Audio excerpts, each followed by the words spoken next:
Patris et Filii et Spiritus Sancti.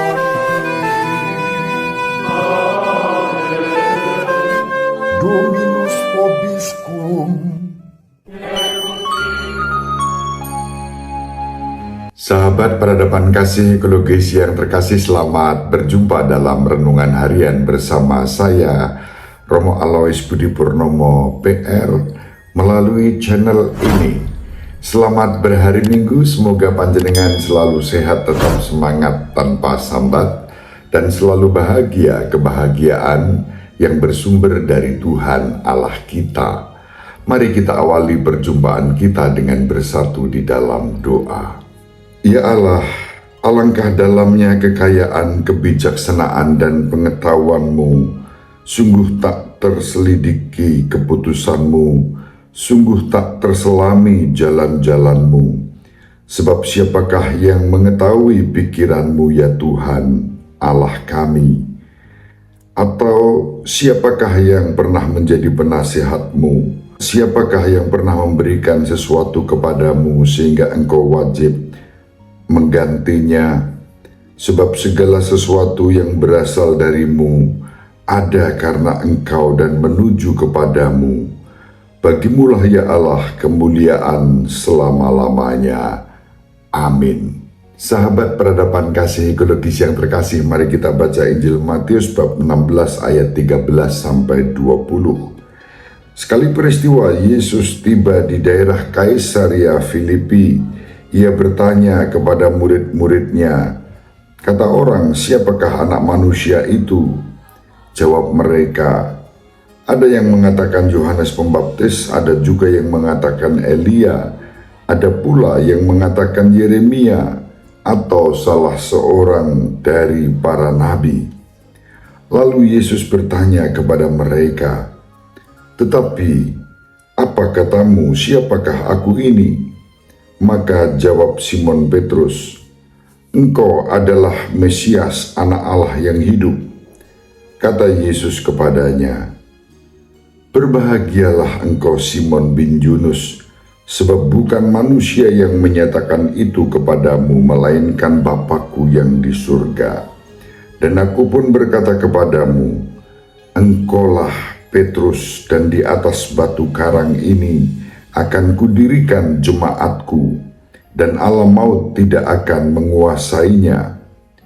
Kepadamu akan kuberikan kunci kerajaan surga.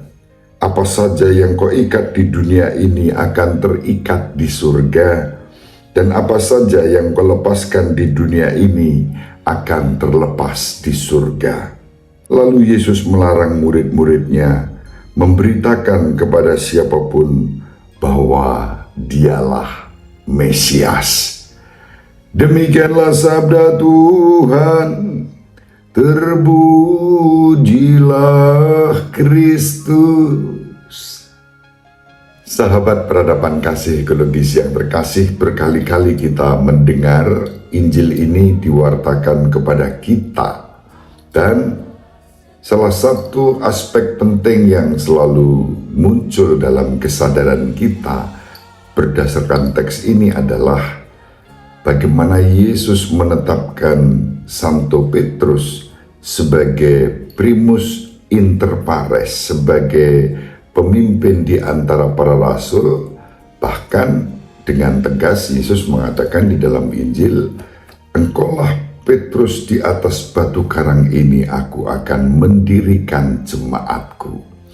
Dan kemudian kunci kerajaan surga diserahkan kepadanya dengan otoritas, apapun yang kau ikat di dunia ini akan terikat di surga, dan apapun yang kau lepaskan di dunia ini akan dilepaskan di surga.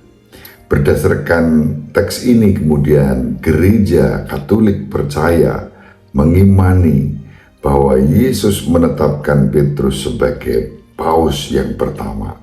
Paus-paus selanjutnya disebut mewarisi tahta Petrus.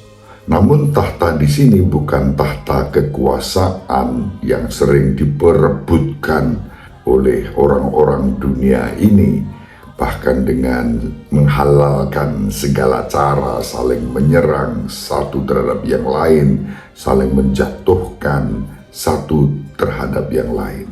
Tahta Petrus tidak bertumpu pada orientasi kekuasaan duniawi seperti itu.